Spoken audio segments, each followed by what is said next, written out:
This is Matt Hurt at Obsessive Viewer on Twitter. This is Tiny at Obsessive Tiny on Twitter. And this is ObsessiveViewer.com's The Obsessive Viewer Podcast.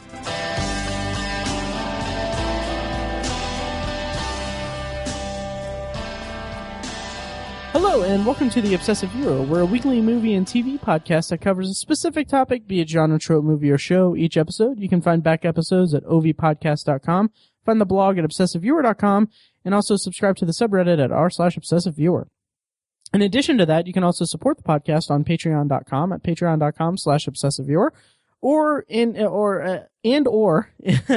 help support us by leaving a review, a rating and review on iTunes for us.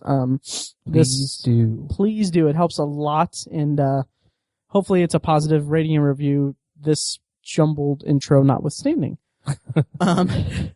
So, as we said, this is a weekly movie and TV podcast that covers a specific topic, but this week's topic is not a topic, it's what we call extended potpourri. Tiny, do you want to tell the listeners what exactly potpourri means to us? Yeah, potpourri is it's a bowl of like different in things the context of the podcast. Oh, crap. Okay. So funny. I think that's the first time I've made that joke. I think it is too. Which is shocking. Yeah. 2.5 years. Yeah, it smells good. Potpourri for us is where we bring up anything that we've been watching lately or anything that we're looking forward to coming up. It could be a show, a movie, any kind of news, whatever. Anything we want as long as it smells good. Yes. Is our saying. That's our little slogan there. Yes, it is. Yeah, and seeing that this is extended potpourri, we're basically foregoing a main topic and we're just going to throw out potpourri segments throughout the entire episode length. It's very fitting. We haven't done potpourri in like a month. That's true. So. And we'd actually planned this episode at the end of last year, at the end of December. Right now it's the middle of January. And the reason that we planned it for the end of December was like, I personally wanted to just talk about all the stuff that I had built up over that span of time. Mm-hmm. But that didn't work out, so we built up even more. So in going into this, obviously this is going to be kind of going through different topics and different movies and shows and everything. We're not going to spoil anything. If we do, it will be very clearly mentioned in the episode. And if you want to navigate spoilers or navigate topics, check the show notes for for timestamps for each of the topics that we're about to discuss in this episode. It's a meticulous piece of editing that I do with every episode, and we've actually got some good feedback on it, actually, on the timestamps, so that's good. It's not for nothing. So, Tiny, do you want to open up this potpourri for us? I'd love to. Nice. This is kind of both of our entries, because we've both been watching this. It is, and for the record, I did bring it up in an earlier episode, because I'm a fan of the book series, but go ahead. Okay, we have been watching the show, the original sci-fi show, The Expanse, which started, 3-4 weeks ago. December 14th. December 14th. Well, you would know the date. Dork. I became interested in the show because of, Matt talking about the books. Mm-hmm. I thought it sounded like a really cool premise, and, I think Sci-Fi the network, churns out some pretty quality shows, I think. Sometimes. Sometimes. Not all of them. I mean, that's true of any network. Do you want to give your breakdown of the synopsis from your perspective on it? Sure. It's a story that takes place in the future. I'm actually not sure how far in the future. But basically humans have colonized our solar system.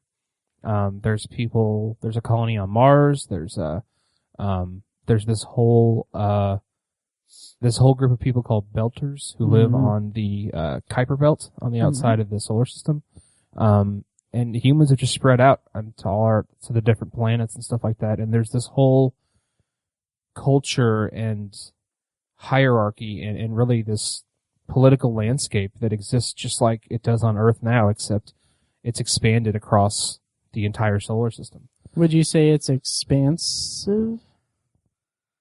I wouldn't. Oh, okay.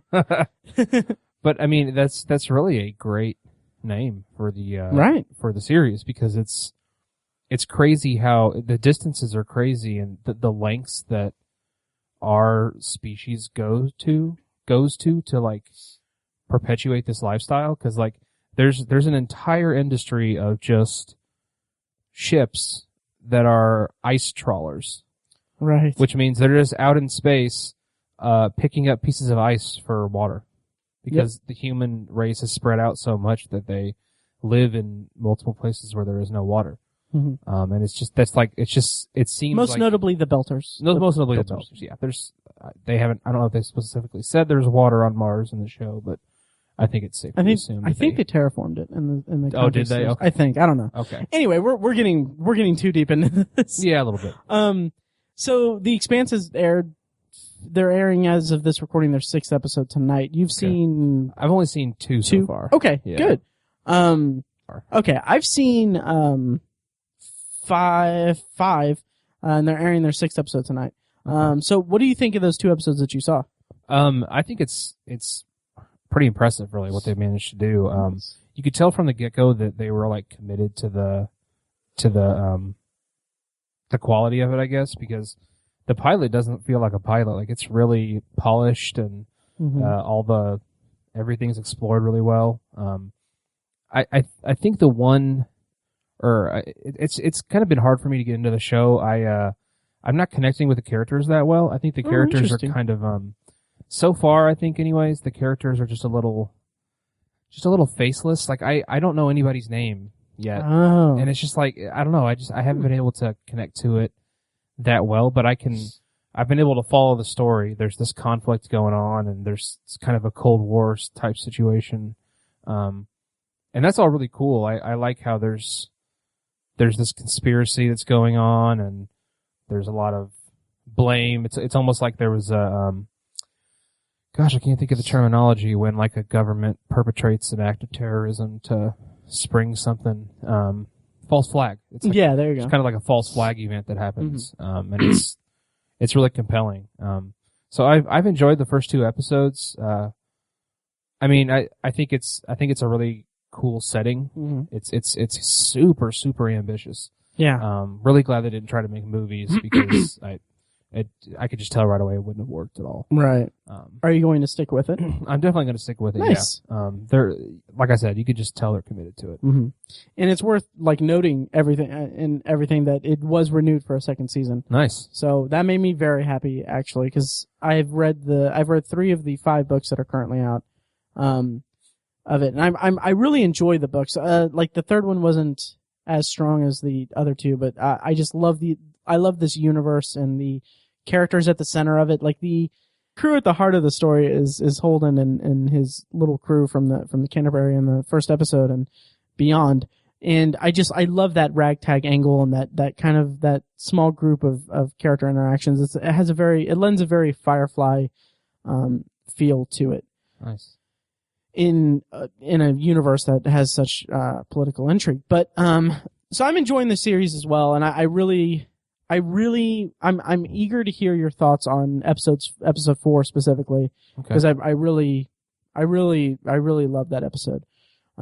That's the episode where the pieces kind of click together for me, or I feel like that's the episode that that will hook viewers, I hope. Okay. But in terms of the Expanse, I kind of want to explain my perspective on it as I'm going forward with it. So I don't have cable. I have my cable setup for the time being. Once my contract is up, I'm gonna have to figure something out. But it's a very nice setup.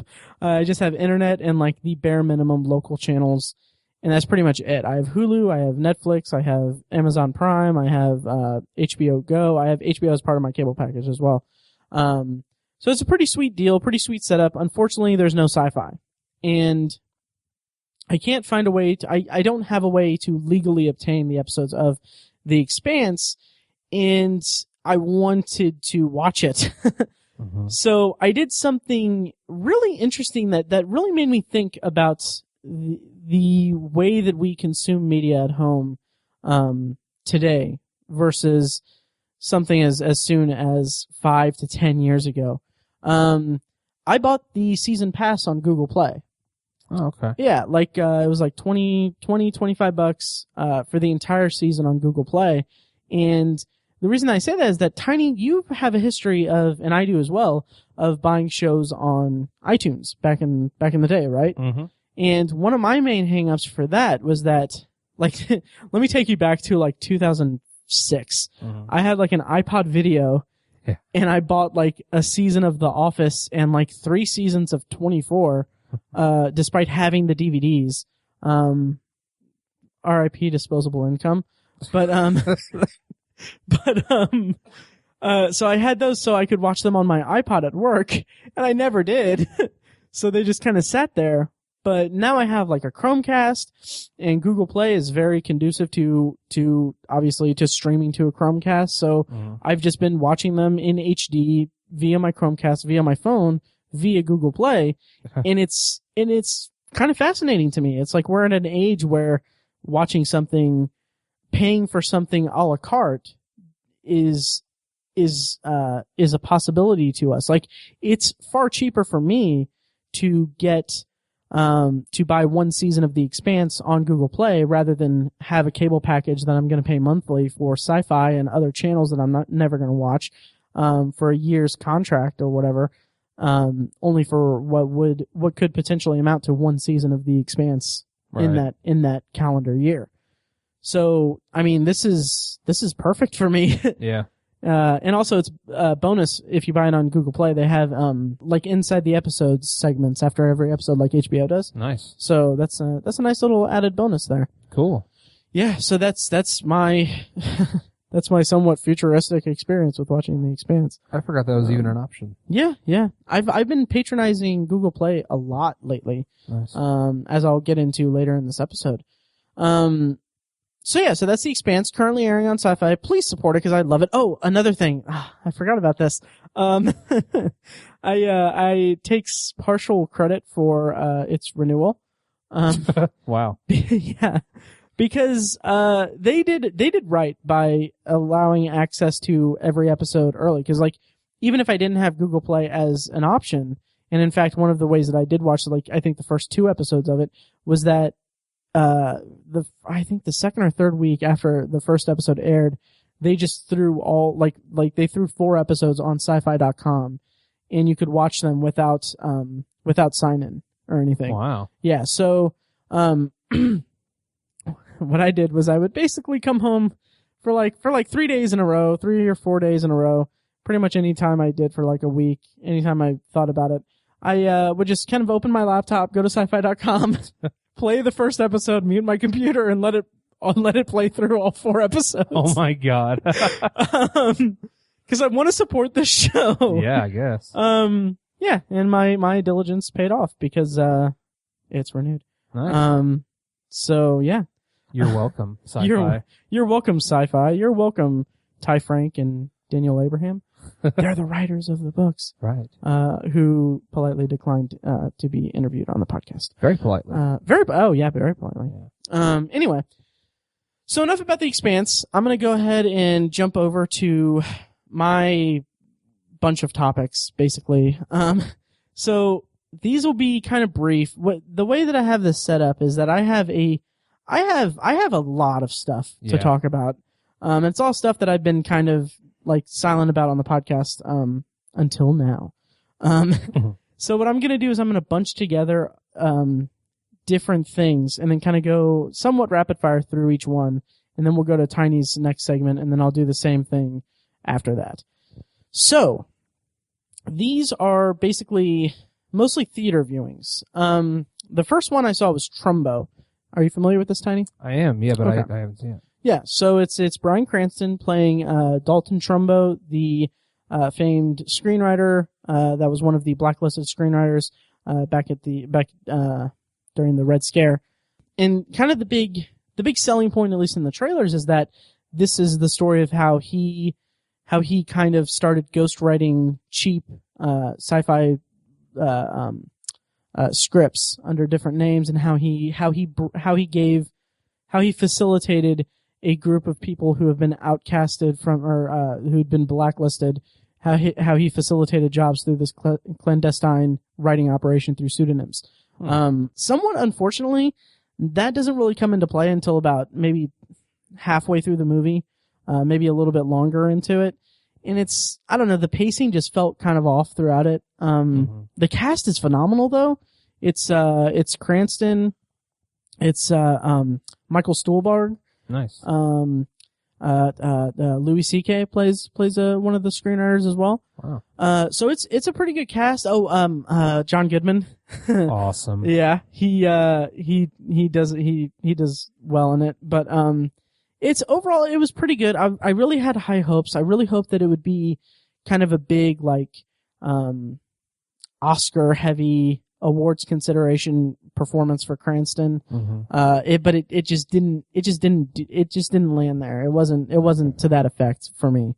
That's too bad. Yeah, I mean, it was pretty good.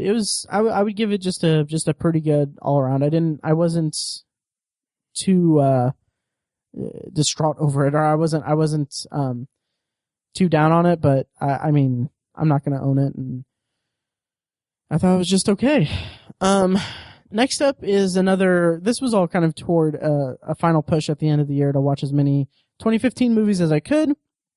And this next one is The Danish Girl with Alicia Vikander and Eddie Redmayne. His character was the first person to undergo a sex change operation. Oh, okay. So it has that kind of cultural relevance that deep, or that kind of, it could have been a platform to show what the struggle is like for transgender people today.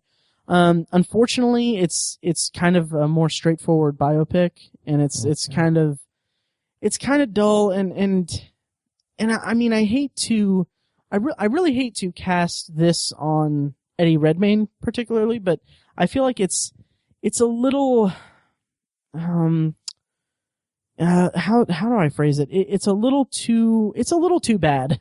Not bad, but it's a little too, it's a little unfortunate that this was his next role after, The Theory of Everything. Yeah. Because that was a very physical, transformative performance, and this is kind of the same way, and it kind of feels like he's just going from a very, this is a loose comparison, but they're two very physical performances that are transformative by nature. My rap group name. And, so yeah. So anyway, this one just didn't kind of have it. This one didn't really have the power behind it that The Theory of Everything did. However, Tiny, do you know who directed this movie? I don't. Mr. Tom Hooper. Oh, okay. Yeah. Nice. Of, John Adams. Right? Yeah. Yeah. And, he also did Les Mis, did he? Yeah, The King's Speech. In The King's Speech, yeah. Yeah. So, I mean, this movie was freaking gorgeous. Nice. Holy crap. There are shots that, he loves the wide angle, and it's just the amount of, the set design and the production that's captured in a still frame is just all awe-inspiring. Wow. So it was a very beautiful movie, but ultimately The Danish Girl just didn't really do anything for me. Gotcha. Yeah.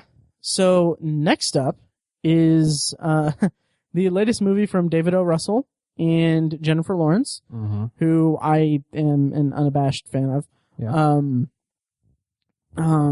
Yeah. She's amazing. But David O. Russell, it's not that I'm not a fan of his. It's more that I'm not excited by anything he does. Same here. Yeah, I never even got through all of American Hustle because it just wasn't really for me. I think I watched it at a bad time, like I was tired or something, and it just felt really, it just didn't hook me in the beginning or whatever. Ever. So I stopped it. So basically I went into Joy not really expecting much. And I honestly, I quite enjoyed it. Quite enjoyed. Hey. No, it was a lot better than I expected. It's not by any stretch a great movie or anything. Like, it didn't really stick with me all that much. I will say Jennifer Lawrence is fantastic. She plays Joy. I can't remember her last name, but she's the real life woman who invented the Miracle Mop. And so she was like the first non-celebrity to sell an item on QVC. And she made a crap ton of money.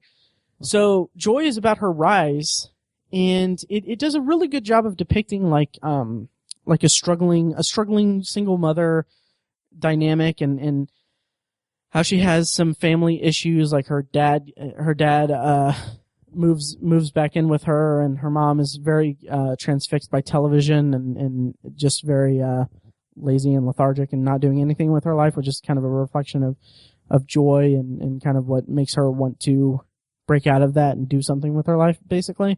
And then she's also living with her ex-husband, who is oddly really helpful to her and everything. So it's an interesting dynamic, but I feel like none of the supporting characters had like their due. Like there was, really? Yeah, it was very much focused on Joy and her story, which is fine. And Jennifer Lawrence does quite well with it, but I just feel like they had Robert De Niro as her father, and his main arc is how he is affecting her business, which was fine in its own right, but I feel like I was introduced to him as a character in his dynamic within the family and his dynamic with her mother and with her ex-husband. But none of those are really fully explored, and the only depth that his character goes through is his interactions with Joy in regards to the Miracle Mop. And I felt like that was just a little lacking for me. And then Bradley Cooper plays a guy who works at QVC who helps her get started, and he's just kind of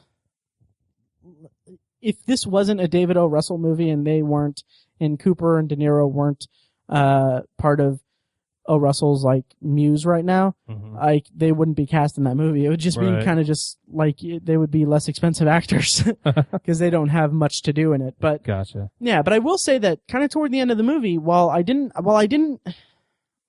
think that it as a complete movie was all that great, I was still really endeared by Joy as a character, and to the point that kind of toward the end, there's kind of some pivotal things that happen, and there's some the way that the story ends for her was actually, it resonated with me. It actually kind of was effective on an emotional level. So nice. I appreciated that.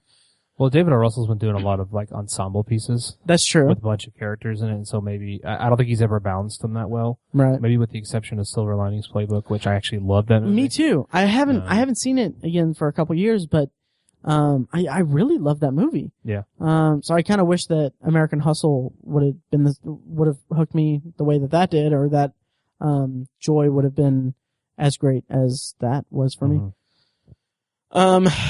Then next up, another theater viewing is The Big Short, which in our Steve Jobs episode, guest host Greg Lenz talked about it in Potpourri as something he was looking forward to.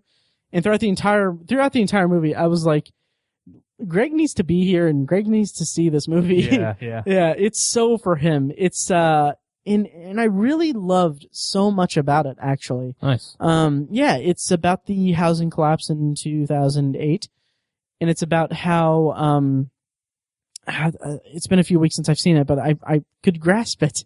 It's about how a few people could see the writing on the wall and see how the housing market was created by a bunch of junk subprime mortgages bundled together, and how it's just basically a house of cards waiting to fall down.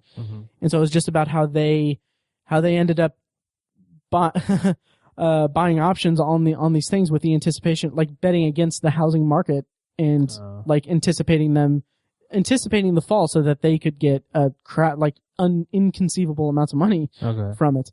And what I loved about this is that it made it so that I could say that without feeling like an idiot or anything. The way that the content is given to us and the way that the story is told to us is so amazing to me. It's like it's like kind of like a documentary style. Ryan Gosling talks to us directly and kind of narrates it, and he'll say things like, okay, so you know how the housing market did this. Well, yeah, you know that, but, actually what you know is just something that you've prepared so that you don't sound like an idiot around people. But this is how it actually happened. This is what it was. And it presents it in such an interesting way. And then, like, there are a few moments where, where they'll say something like, subprime mortgages. They'll be like, so what are subprime mortgages? I know it's going to be hard to talk about, but here's, I don't know if I even want to say it because it's a spoiler, but okay.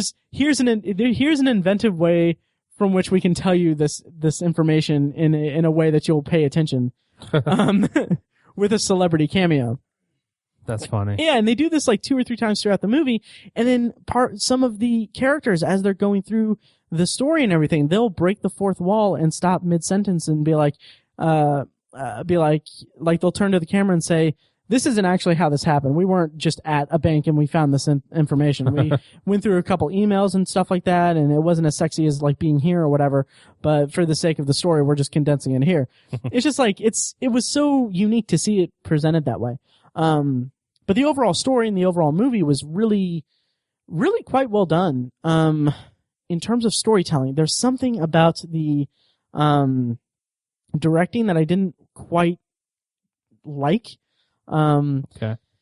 It was, directed by Adam McKay. Right, which is kind of crazy. Which is super crazy. Not his typical shtick. Yeah, and you know, he did a great job of presenting the information and everything, but he did a lot of like handheld, like, close-ups and stuff like that, and there was some weird camera tricks that he used. I actually heard on a podcast that it was due to, I think that what he tried to do, some of the shots were fuzzy even, like they were not focused properly. And that was very off-putting. It made me think that it was going for like a documentary style, but I've heard that it's also that they were, that they had a camera stationary in a certain corner or a certain area so that they wouldn't have to shoot coverage for it and they could just roll with it. And then it just turned out that method was not able to capture it at the correct focus or something like that. Huh. Yeah, so it was off-putting from a technical standpoint, but the content of it was quite good, and I enjoyed it. It didn't make my list at the end of the year or anything like that, but it was such a watchable movie. Yeah. Yeah, very watchable. I'm bummed I missed it. Yeah, it's definitely check it out. I think you'll get a lot out of it. I'm sure I will, yeah. Yeah. And then my last one for this is I'll just fire through these 3 movies. I saw one on Amazon Prime, which was The Hunger Games Catching Fire, which I really liked a lot more than the first The Hunger Games. Yeah. Which I thought was just okay. Mm-hmm. I really like the way that the story unfolds. It's all kind of just a clandestine kind of thing that's going on under everyone's nose, and then at the end it packs a punch that brings you right into the next movie, very effectively. And then I also watched on Hulu, The Hunger Games Mockingjay Part 1, and then in the theater I saw Mockingjay Part 2. And I'm gonna say something that is somewhat not what I've heard other people say ever. In defense of them splitting the last book into 2 movies, I would seriously argue that they needed to do that. Really? Yeah, while the content of Mockingjay as a whole did not necessitate 2 movies by any stretch, and I could definitely feel that in Part 1, I would definitely argue that the way that Catching Fire ended with such a quite literal earth-shattering sequence in which the movie closes on closes in such a way that the audience has been blindsided and introduced to an entirely different world, other than the Panem that we've seen in 2 movies. And my argument is that in doing that, we needed Mockingjay Part 1 as an effective bridge to introduce this entirely new district and this entirely new dynamic and new characters and new conflict in order to ease us into the finale of part 2. Whether or not that needed 2 movies is not really, is up for debate, really. But I would say that if this series wasn't beholden to novels and the way that the story, worked out through that, I would argue that all that they really needed was the first movie could have been a combination of Hunger Games and Catching Fire. They could have combined those two and then introduced, no, that's not the way I would want to do it. Crap. A combination, it wouldn't even be a combination. It would just be Catching Fire even. Like that would be the introduction to the world. Like we wouldn't need the first Hunger Games. We would need maybe like a little bit of it on, in the first movie, but it would be mostly the story of Catching Fire. And then by the end we would get, this new world and this new storyline and everything. This worked out a lot better in my head, but I had it set to where you could easily tell the story in a much cleaner fashion, in 3 movies rather than 4. And it wouldn't take 2 books and then split a third in 2. It would take, it would be more streamlined is basically what I'm saying. Gotcha. In terms of the storytelling between the two, very clearly, the 2 different types of conflict, essentially. Okay. Yeah. I get what you're saying, yeah. So, I don't know. That's what I thought. And Mockingjay Part 2, by the end of it, I was relieved to be done with it. Yeah. I haven't seen either of the Mockingjays yet. Yeah, Yeah. I mean, if you have any interest in finishing the Hunger Games series, and you've read the books, right? I read the books, yeah. Yeah, you might get something out of it. I will say that Mockingjay Part 2, there's a couple sequences that were very, very well done. I actually really appreciated them, but by the end of it, I was just kind of relieved. Like, it reaches a point where, like any movie, of this nature, it reaches a point where the conflict is over and we get the denouement, and we get to find out what happens with these characters. And with the absence of the conflict, I didn't care about the characters. Like, wow. I was like, okay, I don't care what these characters are doing now, at all. And the way that it ends, like the way that the conflict is resolved was telegraphed. So, like it was telegraphed so hard. Like I knew exactly what characters were going to do to end things. And I was just like, I was waiting for it. I was just waiting for it to happen. Not in a, oh, I can't wait to see what happens. More of a, all right, I can't wait to get back to my car. Wow. So yeah, so those are all movies that I saw in the theater, fairly recently. And, that's it for my first potpourri segment. Wow. An hour later, probably. Tiny, what's your first potpourri or second potpourri after The Expanse? My second one is actually, Daredevil, which Nice. I watched on Netflix, obviously. I put it off for a while and I don't really know why. I think I just kind of was hesitant to start it. I really don't have an excuse, but, you really talked me into it, and I was like, well, I'm going to quit putting it off, and I finally watched it, and I'm glad I did, because it is so awesome. Right? It is so well done. Charlie Cox, man. He's just great. I mean, really, there's no weak link in the show. I think everyone does a really good job. I think it's interesting because the story is pretty, it's pretty formulaic for a comic book based, kind of a hero based story. I think Matt Murdock / Daredevil is a pretty standard hero, really. I think he has. I mean, obviously, there's the fact that he's blind in a way that sets him apart. Obviously, that's different. But what I mean is he has this incorruptible drive to save the city he lives in. It's very, very Batman. It's a very Batman kind of influence, if you will. But it's really not a bad thing. I think it's Bruce Wayne has his own methods and his own reasons and inspiration for what he does. And I think Matt Murdock's are different. He's Bruce Wayne's a billionaire. Matt Murdock is not. Bruce Wayne is just a kind of a guy who's really good at doing hand-to-hand combat. Right. And then Matt Murdock is a guy who has almost like almost superpower. It's kind of a muddy area.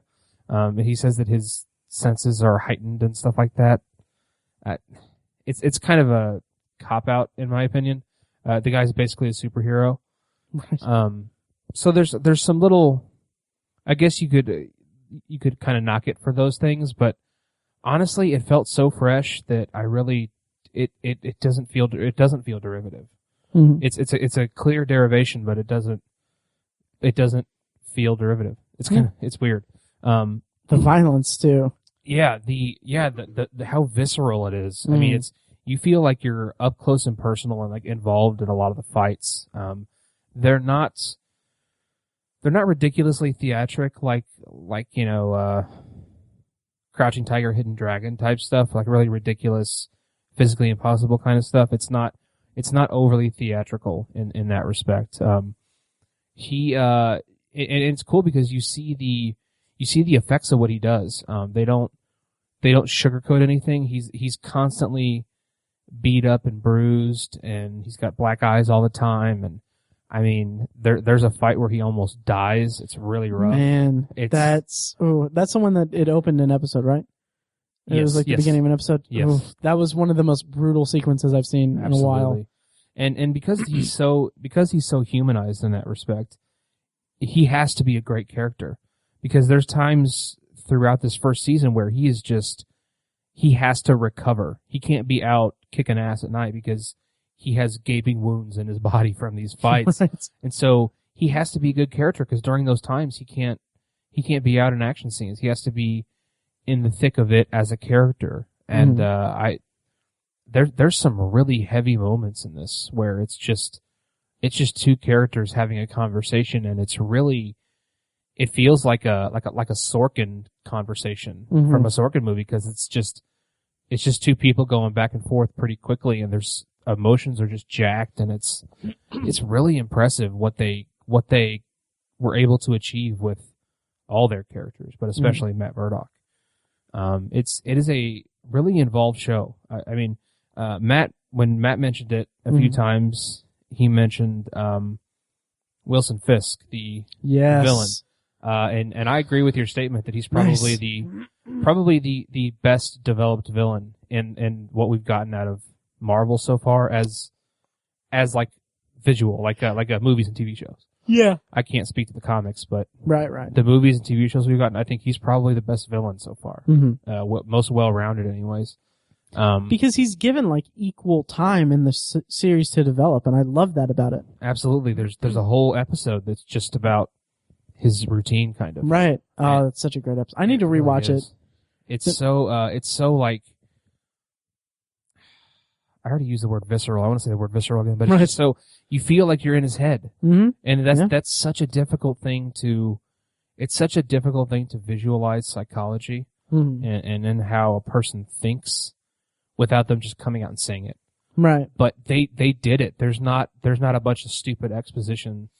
Absolutely. It was demonstrated visually really, really well. It's just, in so many ways, it's just a well done show.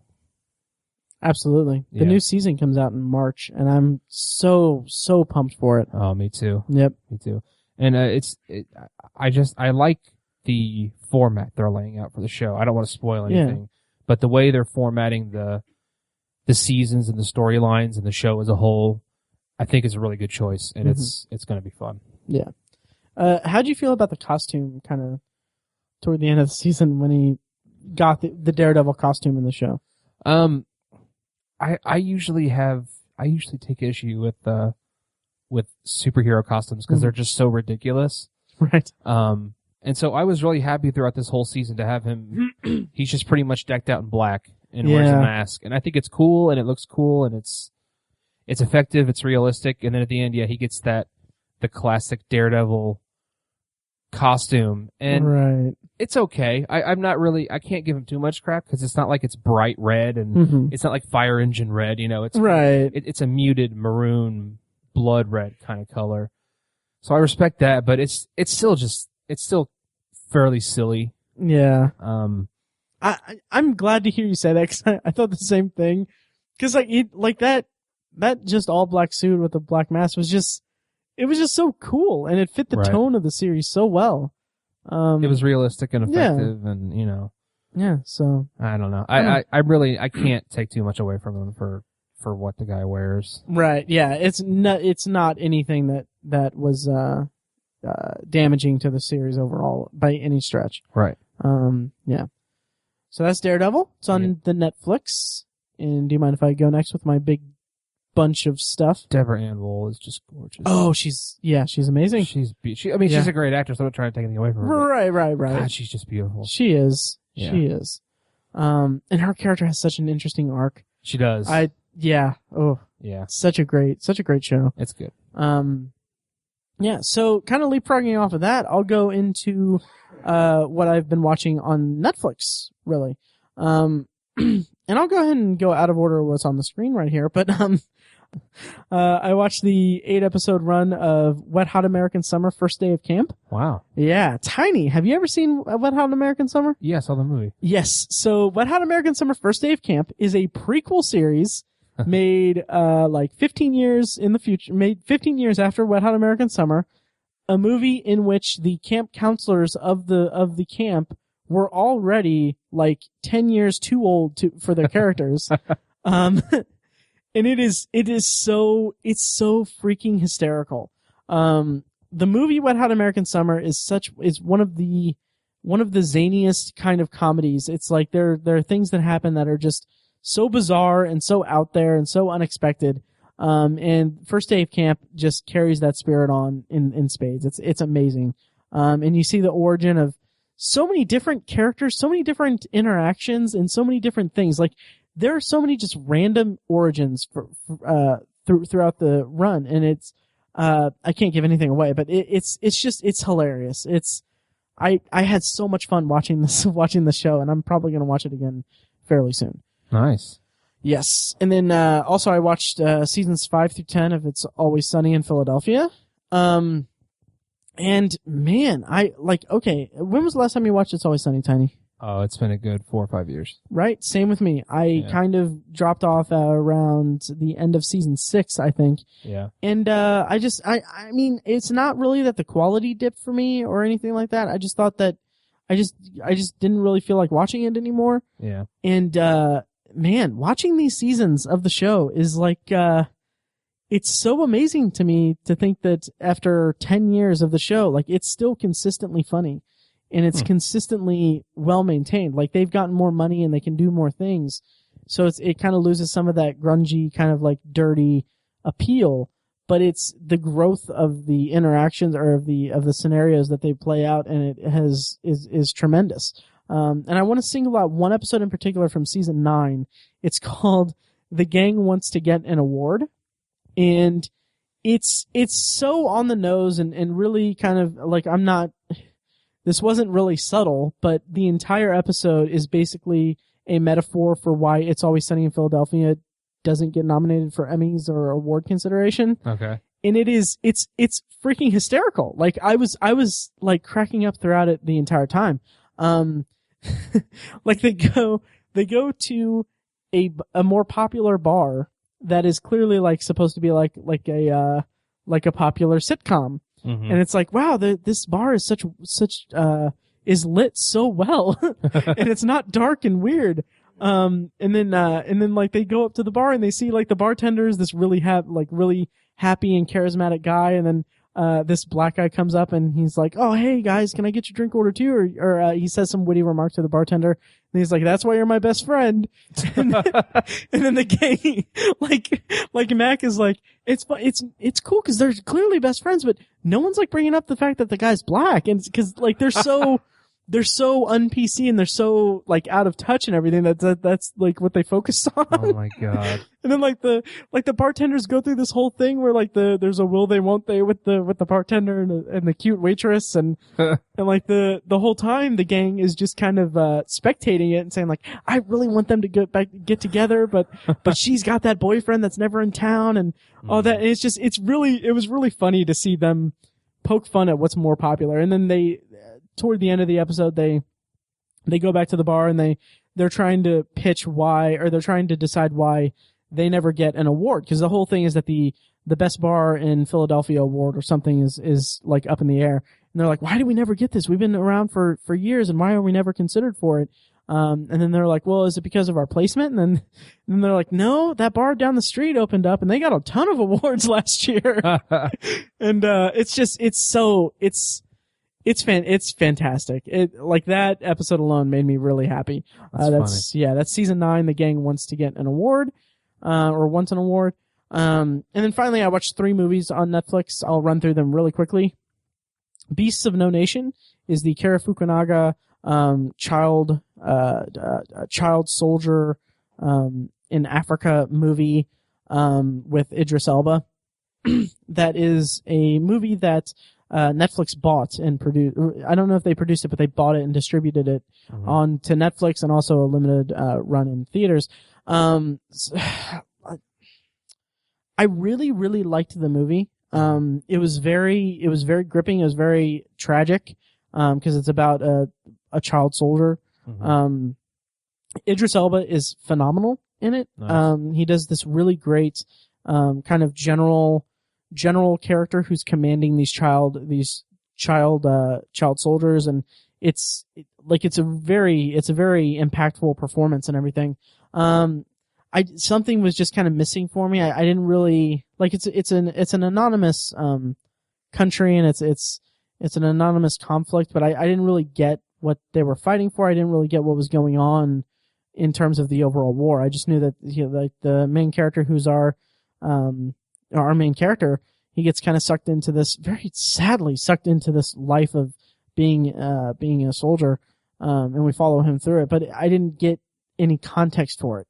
Having said that, there's some just amazing visuals in it. Like, it's Kara Fukunaga, so he shot it like there's one moment that is like devastating to me, and it's stunning from a technical standpoint, because it's all one take. Mm-hmm. It's like a 5-minute single take where the kids are raiding this house, basically. And then something happens in it that is a reflection of the character's growth. The main character, Agu, I think his name is, he basically sees a woman, and he has a moment of clarity, and then he does something horrific, and it's just the way that the entire scene plays out is so, like, it was like it's gonna stick with me for a little while. Mm-hmm.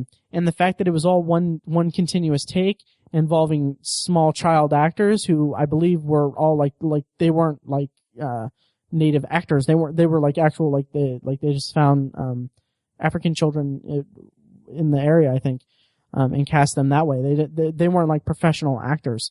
And the way that they could get that performance in that long of a take was just stunning, actually.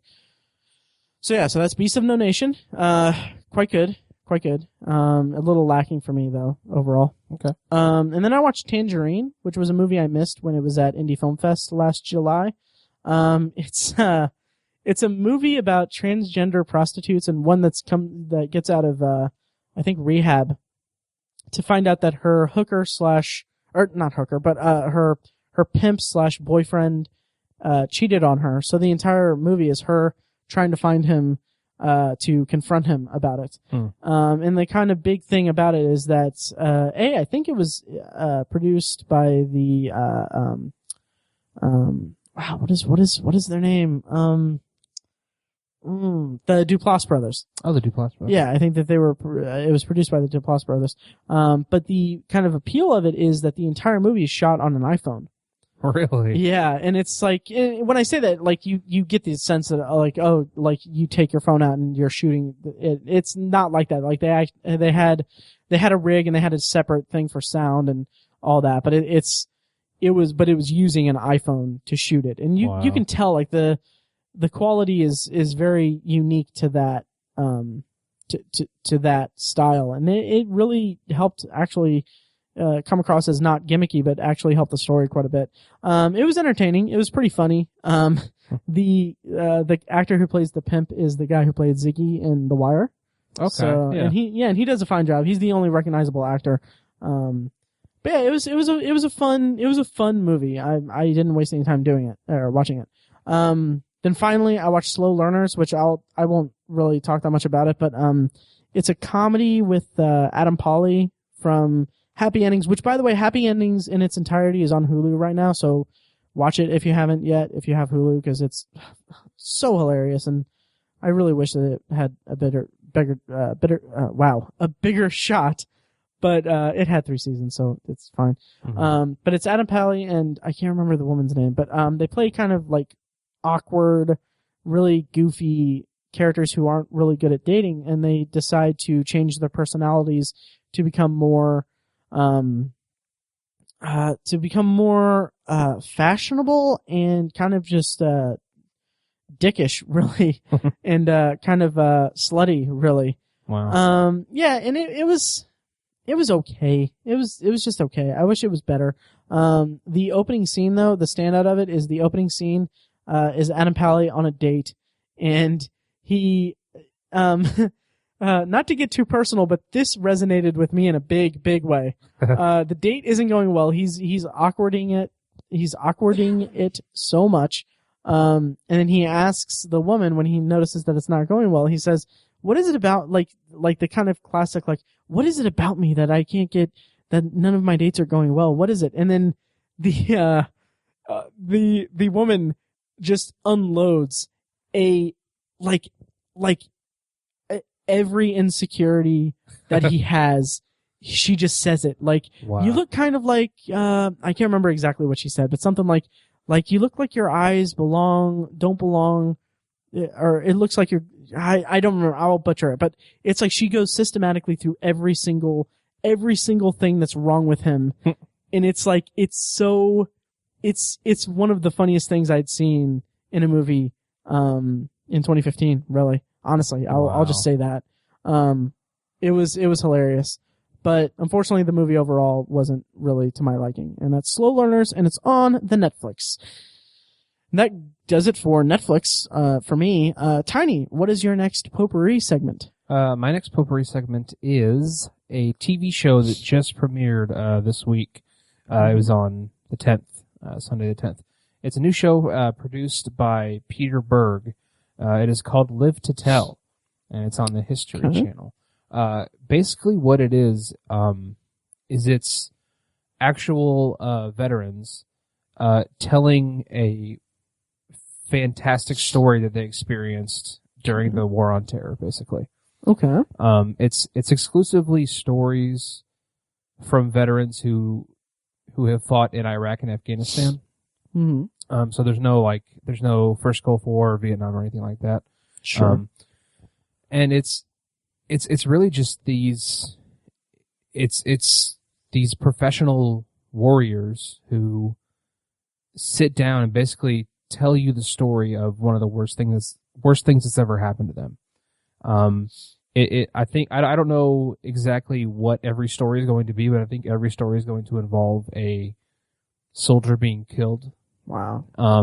And that there's only been one episode that's aired so far, and that's what the first one was. It was about Mark Allen Lee. He was a member of SEAL Team 3, and they fought in Ramadi, Iraq, during 2005, 2006. At the time, it was the most dangerous place in the world.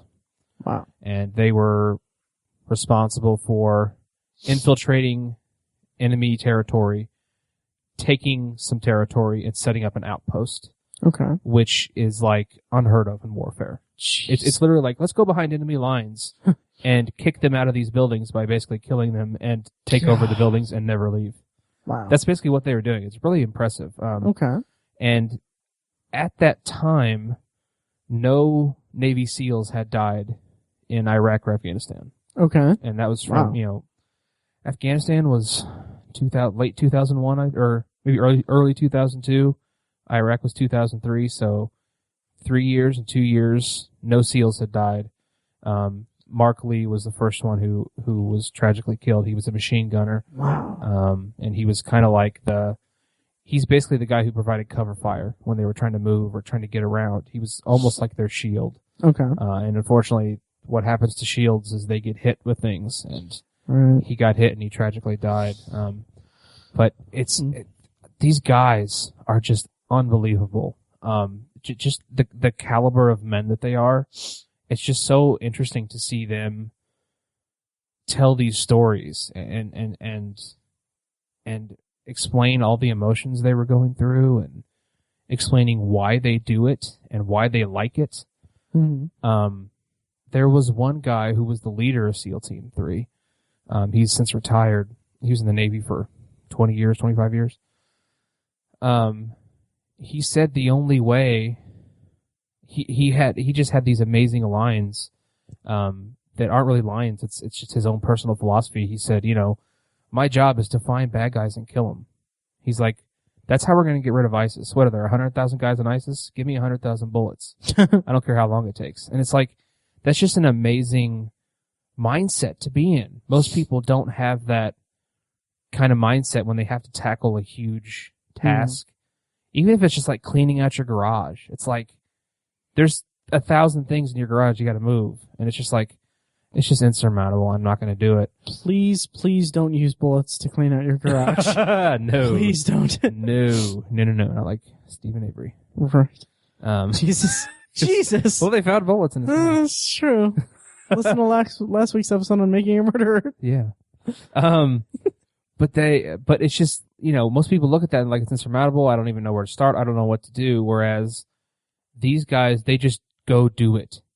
They don't care about the fact that it's going to take 3 days or that it's going to take however long or how many times they're going to have to do something. It's just like, this is the job. I don't care how it has to get done. We're going to do it.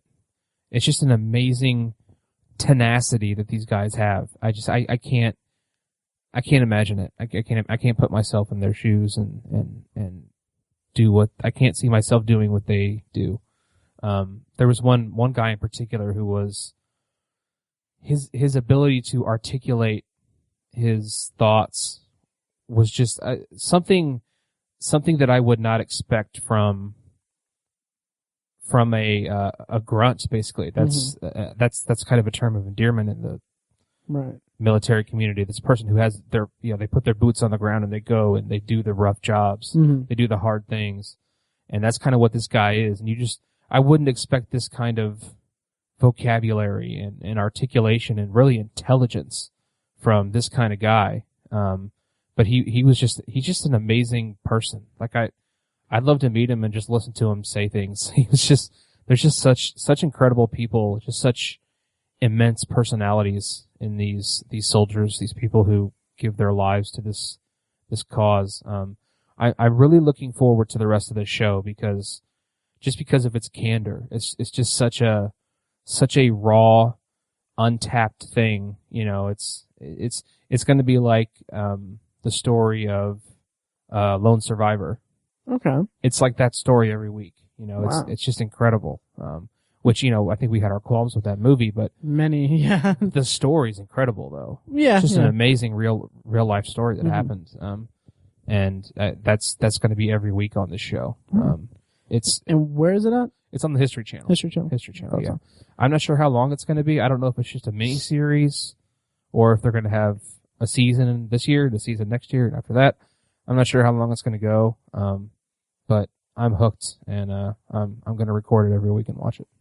Nice. Awesome. And that's Live to Tell. Yep. And so, my next bunch, and these are going to be, this is a lot shorter because I only have 3. These are movies that I rented on Google Play. Which I highly recommend that if you have Android and a Chromecast, it's great. It's a great alternative to like on demand and renting on iTunes and stuff like that. Anyway, so I rented 3 movies. The first one is Goodnight, Mommy. Have you heard about this, Tiny? I have not. Well, it is currently on Amazon Prime, I believe. So I spent like $4 watching it. No, I'd been really looking forward to seeing this movie. It's a kind of I want to say Austrian horror movie or horror thriller movie that I had really high hopes for. It's about 2 young kids whose mother comes home after having some kind of surgery. And so she's wrapped in like a bandage, and they get it in their head that she's not their real mother. And so from there, it's this very suspenseful kind of game that they play that turns somewhat that takes some very dangerous turns. And conceptually, I think that there is a freaking horrifying movie within this premise.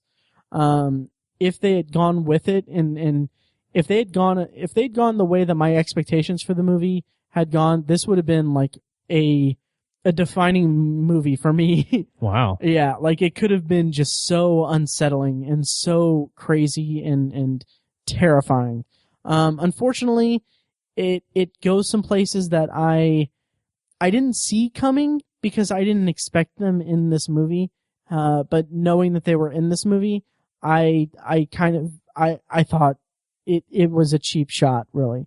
The way that certain things unfold is just, it comes across as lazy and derivative of the genre itself, and something that I didn't need, considering that I could have, that I truly believe this could have been a really, really incredible movie.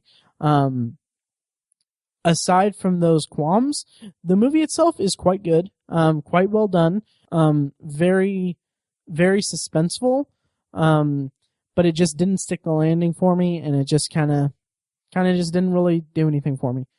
At the end, I thought it was good enough to watch. I made the remark that I spent money to rent it. I don't regret it at all. It was a good experience. Okay. But just wasn't what I was looking for. Next up is Cop Car. Do you know about this movie, Tony? I don't. Okay, it's a smaller movie that came out in 2015. It has Kevin Bacon as a sheriff who's kind of a small town sheriff whose a police car he leaves unattended, so that he leaves unattended and two young kids take it for a joyride. And then it comes to light that that Kevin Bacon is really, really, really adamant about getting this car back. And it's kind of this suspenseful, like kind of cat and mouse game. Not really cat and mouse, but like he's trying to get this car back, and then there are moments that gave me a little bit of anxiety, and that the kids find like weapons and stuff, and they're kids, so they don't know how to properly take care of, or how to properly, they don't know the danger of the stuff that they're playing with, and it's very suspenseful. But then it kind of introduces an element toward the end, and it ends in a way that I liked. I guess I liked. The movie is told from the perspective of the two kids, and I appreciated that, but I wish that the story of the sheriff and the story of another character were fleshed out a little bit more. The way that it was is that we see it from the kid's perspective, so we don't see like the context for some conflicts that happen throughout the movie. And that kind of gives an air of mystery around it, but it just wasn't enough for me to really carry through. I kind of wish I would have had a little bit more in the character department for Kevin Bacon and a couple other choice characters. Okay. But it was still worth seeing. It was a fun, not fun, but it was a suspenseful movie. Sometimes fun. But that's Cop Car, and I rented it on Google Play. Okay. And then my last Google Play movie is a movie that our frequent guest Fecus actually brought up in our bonus episode at the end of the year. I can't remember what episode number that is, but it was one where we talked about movie trailers. Anyway, it's called Maggie. It's Arnold Schwarzenegger as a farmer in a world where the zombie apocalypse has happened, but the act of transforming into a zombie after you've been bitten is a very slow moving process. So it takes like weeks to do it. And so what we get here is a zombie infection movie that is a character study and a movie about a family, somewhat broken family, and what Arnold does in deciding what to do with his daughter who is slowly dying. And it's an emotionally resonant movie, I guess. It's emotionally gripping, and it's handled effectively. it's a little long. It feels a little long and drawn out a little bit. I didn't really. I had a harder time connecting to the story and the pacing than I would have expected to, given the content. But Okay. it leads to a place that was emotionally satisfying for me in telling its story. So I recommend it. So that's Maggie. And here Fekas talk about it a few episodes ago in our bonus episode. So Tiny, what's your next one? My next entry is also a movie. I watched this the other night. It's Aloha, which came out in 2015, I believe. It is the latest movie from Cameron Crowe. And Right. I think Cameron Crowe is a pretty good writer. I think his movies are pretty enjoyable. They're accessible and set themselves apart. I think he has a pretty recognizable style. But this movie really sucked. I really didn't like it. It is the least accessible movie he's written, in my opinion. Ooh. It was sporadically strung together, and that's the best thing I can say about it. Jeez.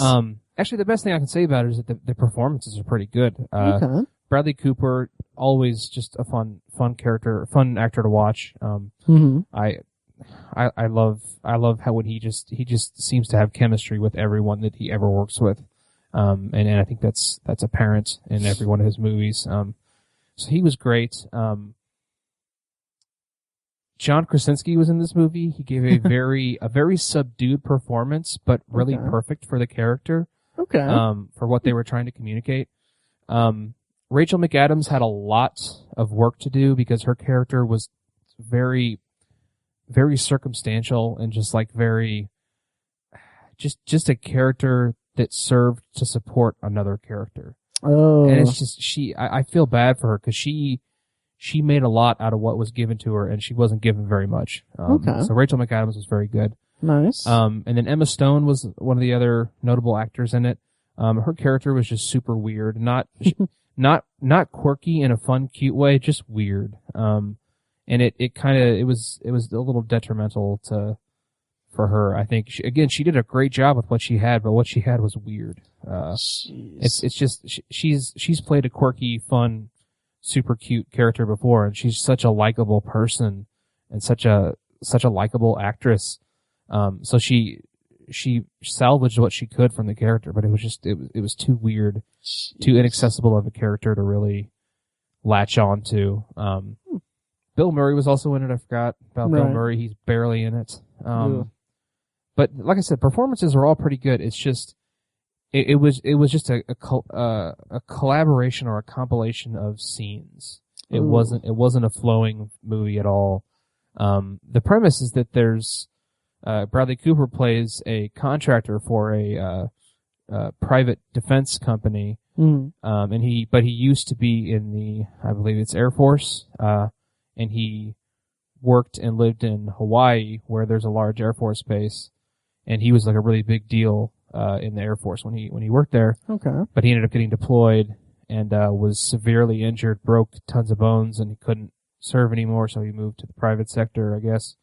And he comes back, and like Rachel McAdams plays his ex-wife, and John Krasinski is her new husband, and his handler is Captain, played by Emma Stone, her character. Okay. And he has to like kind of facilitate this deal with this private company and the Air Force. And Bill Murray plays the billionaire owner of the private defense company. So there's all this conflict in there. He has this past that's all wrapped up in this new job he's trying to do. So I think it was a pretty good premise for a movie, but like I said, it was just strung together with the weakest script. I really was disappointed with it. I couldn't follow what was going on a lot of the time. It's just, I couldn't figure out the motivations for what was happening in each individual scene. It was just, Jeez. It was just really, really convoluted. I was really disappointed. It could have been a good movie. Are you a big fan of Cameron Crowe himself? Because I'm looking at his filmography, and I mean, I love Almost Famous. Mm-hmm. I'm not too crazy about saying anything.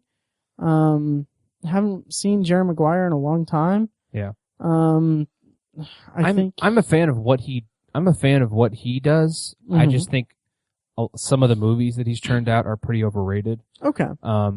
Almost Famous to me is a pretty overrated movie. Mm-hmm. I think it's a good movie. I understand why it got some Oscar nominations and stuff, but I think it's just a little bit overrated. It's almost great, right? I respect him for his style and how he sticks to what he does, and I'm always curious to see what he's going to do next. But this time just did not work out at all in my book. So okay, yeah. So that's Aloha. Aloha. So my last batch of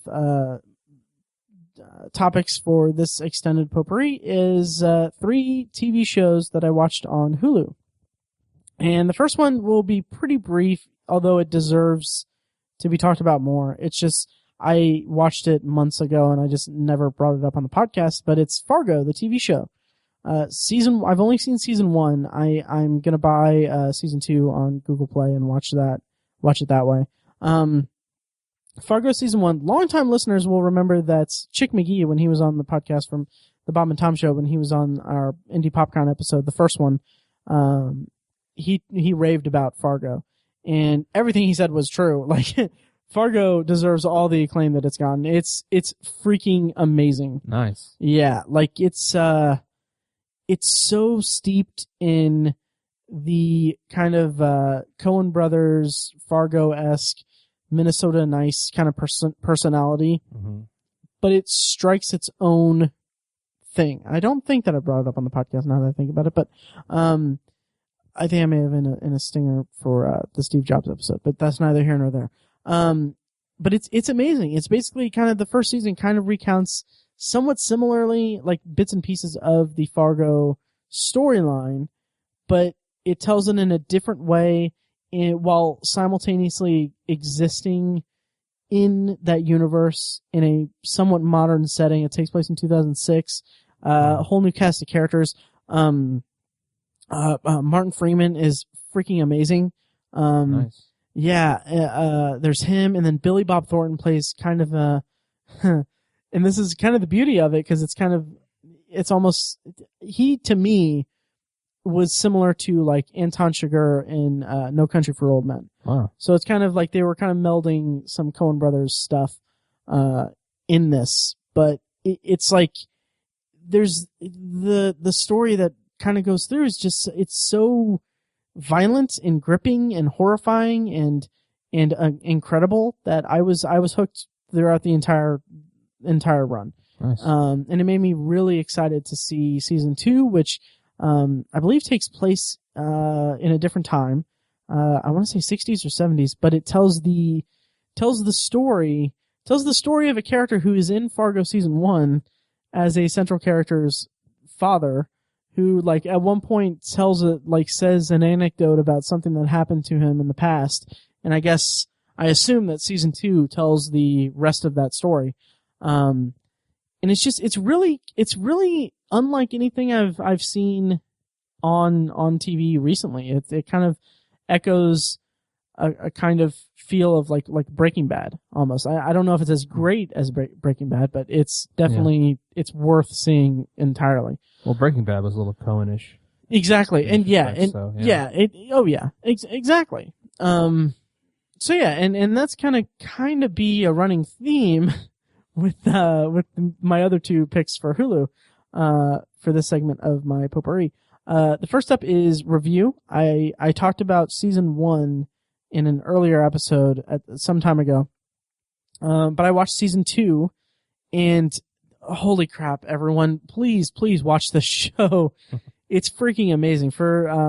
If you're unfamiliar, Review is it stars Andy Daly as the host of a fake TV show, like in a fiction. It's a fiction show, but he's a TV show host of a show in which he reviews life events instead of like movies or TV. He just reviews life.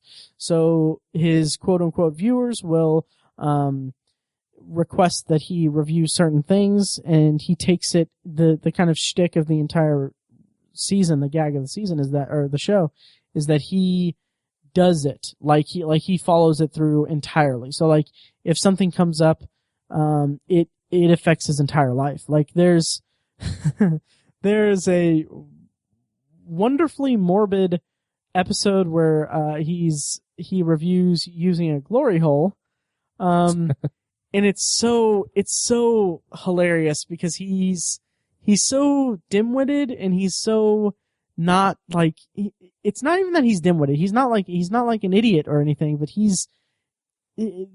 the performance of Andy Daly is incredible because he's playing someone who's not quite getting everything, but he's still like cognizant enough to know how to handle certain things. Okay. So it's so weird, and he plays it in he performs the role in such an earnest and dry manner that it's some of the funniest the funniest stuff that I've seen on TV in a long time. Wow.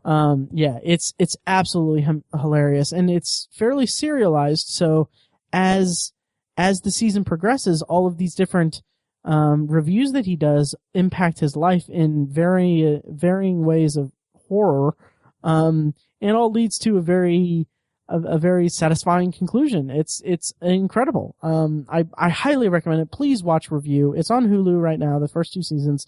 And I hope it's been renewed for season 3. I'm not sure. But, and then my last one is another Comedy Central show. It's Nathan For You. Tiny, are you familiar with this at all? Barely. Okay. So I binge watched 3 seasons of Nathan For You.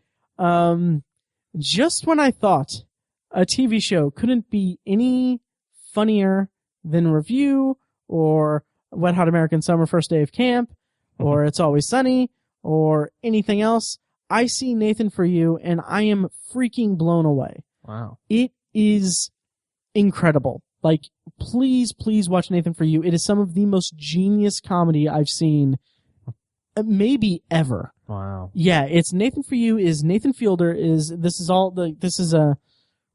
is real. I don't know how real it is or how scripted it is or anything, but basically Nathan Fielder goes to small businesses that are struggling, and he pitches horrific ideas on how they can increase their sales and increase their customers, all that stuff, increase their performance.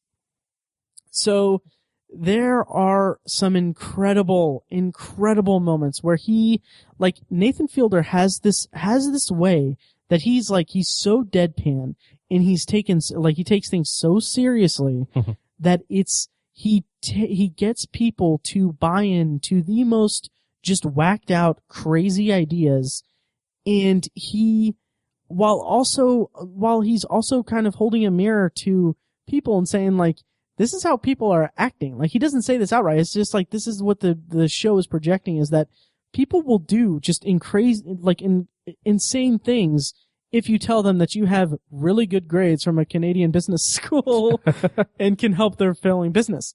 And it's the stuff that he gets people to go along with is out of this world, like, insane. Like, there are several examples that I can give, and it's going to sound so weird, and some of them are not going to be reflective of the overall quality of the show, but in terms of subversiveness, there's an episode where it's not a traditional episode like he normally does. It's basically the entire episode is him building up to this escape act that it's like presented as if it's going to be a hugely televised event.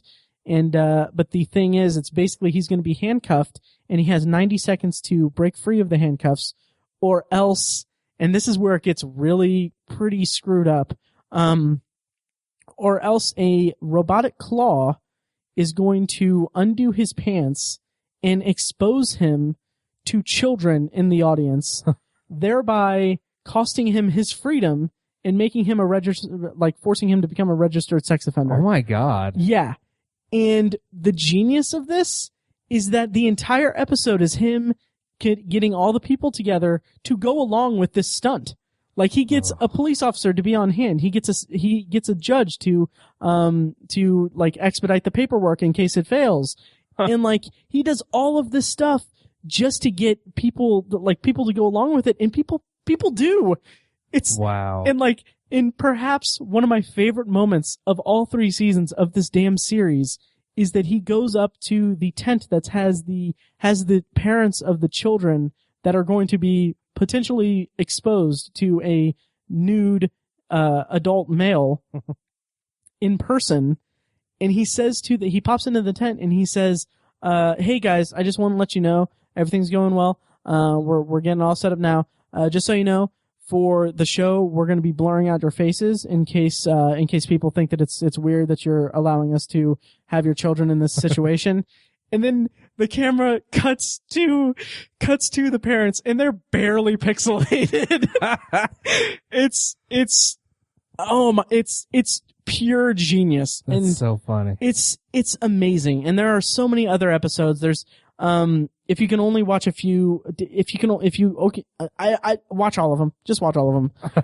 There's one where he helps a struggling a small, very hole in the wall burger shack, and the burger shack, and it's in LA, and like it's advertised as the best burger in LA. So he pitches that the guy do a promotion where if you don't think it's the best burger in LA, the owner of the restaurant will give you $100 out of his pocket. Oh my God. And the whole thing is that he's being totally deadpan and totally serious, and he's telling him like, well, it is the best burger in LA, right? And so the guy, knowing that he's on camera, is like, well, of course it is. But you can see he's like not like he knows that it's not like it's not, God. and it looks like just a regular burger. Oh, that's funny. Yeah, and it escalates from they take him. Nathan gets him on a radio show in LA.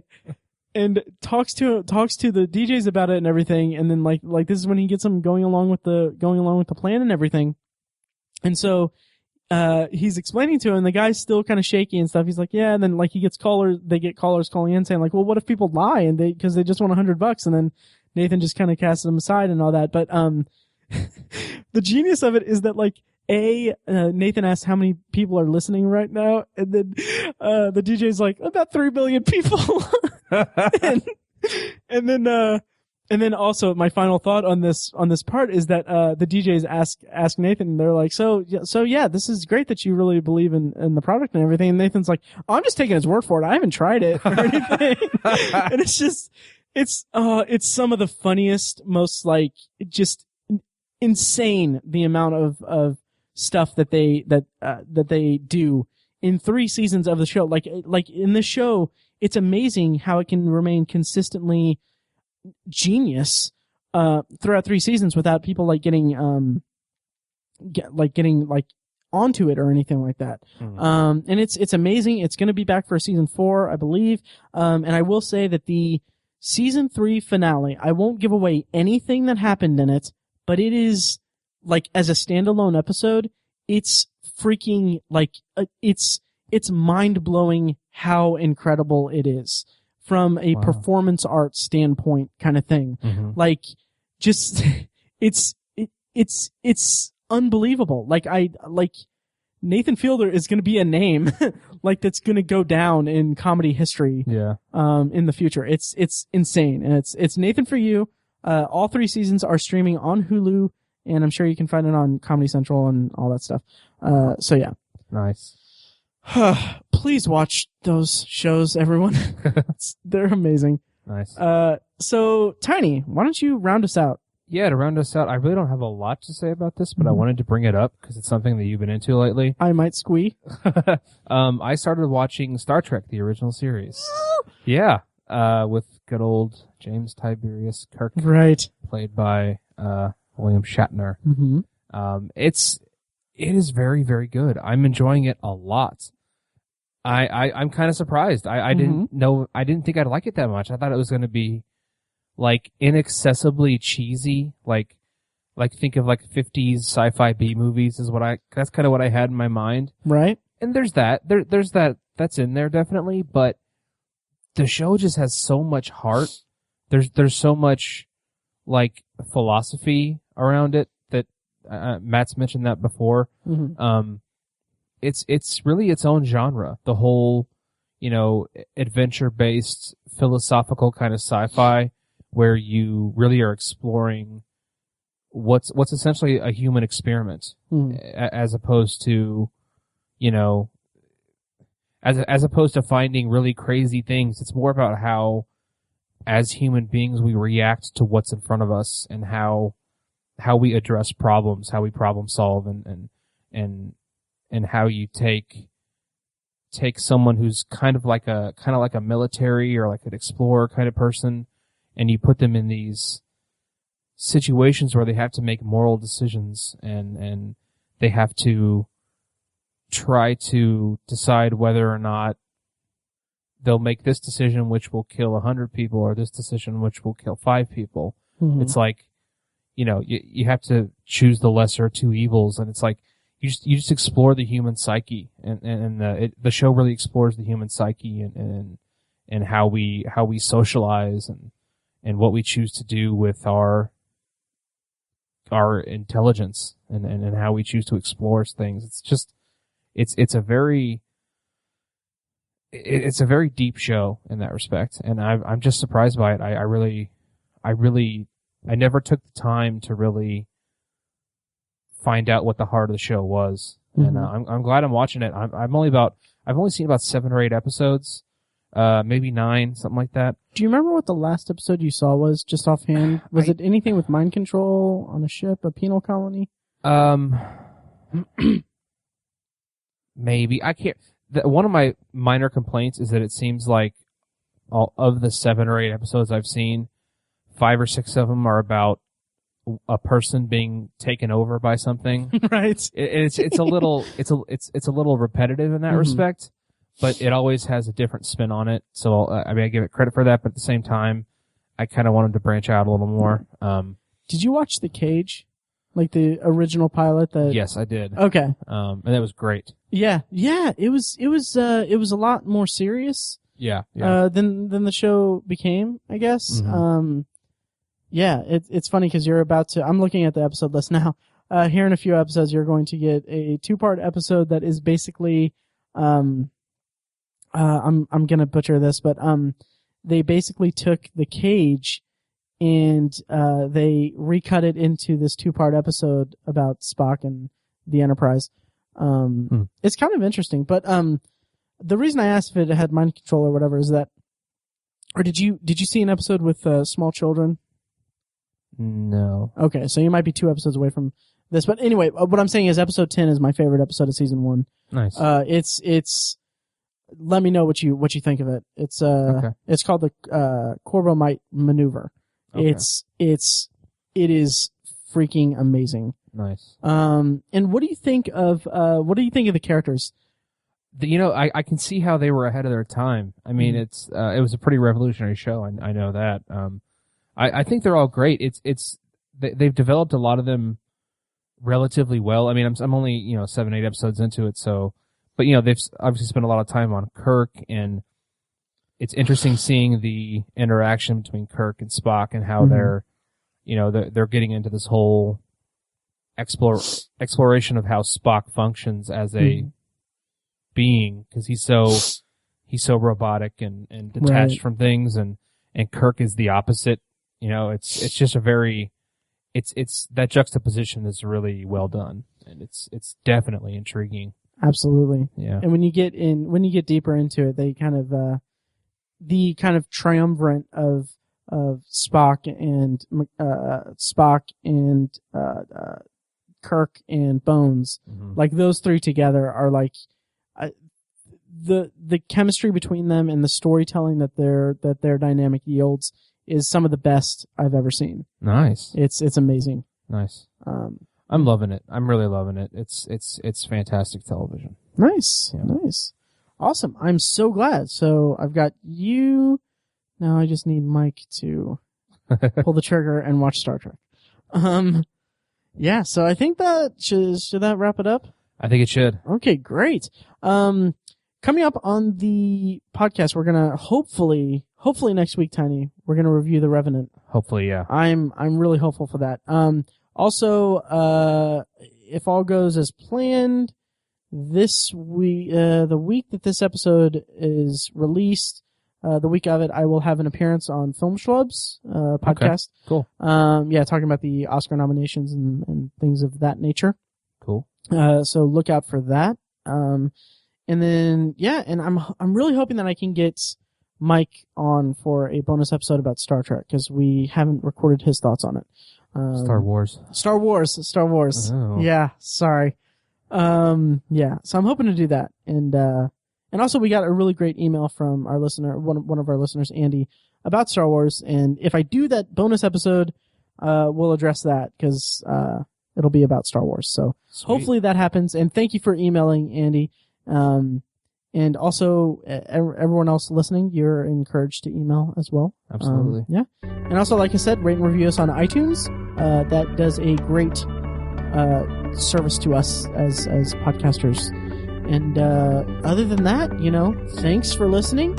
And, we will see you guys next week, or you'll hear us next week, or whatever. Thanks, guys.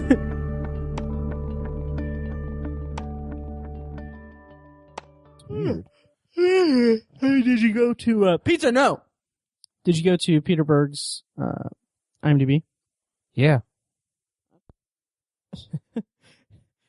All that I read of it was Pizza. No. Pizza. I hope she doesn't jump up there. Thank you for listening to The Obsessive Viewer, presented by ObsessiveViewer.com. You can find more of our episodes at ovpodcast.com, and you can subscribe to the show on iTunes, Stitcher, or your preferred podcast app. The Obsessive Viewer's theme song is An Eclipse of Events and is provided by Loudlike from their EP Mistakes We Must Make. You can find that and more great music from them on iTunes, and like their Facebook page at facebook.com/loudlikemusic. Any and all feedback on the podcast is encouraged. You can email the hosts individually at Matt, Tiny, or Mike at ObsessiveViewer.com, or send an email to the podcast in general at podcast@obsessiveviewer.com. Check out the Obsessive Viewer blog at obsessiveviewer.com, where we post movie and TV reviews and the occasional editorial about the business of entertainment. You can also like us on Facebook at facebook.com/theobsessiveviewer and follow us on Twitter at ObsessiveViewer, at ObsessiveTiny, and at IamMikeWhite. If you want more obsessive content in your life, check out our sister site, ObsessiveBookNerd.com, for book reviews, author spotlights, and a general celebration of reading. Finally, if you're philosophically curious, check out Tiny's side project podcast, The Secular Perspective, which explores the concepts of faith, religion, and existence from the perspective of secular hosts. You can find that at thesecularperspective.com and subscribe to the podcast on the podcatcher of your choice. Again, thank you so much for listening. We love you. Be excellent to each other.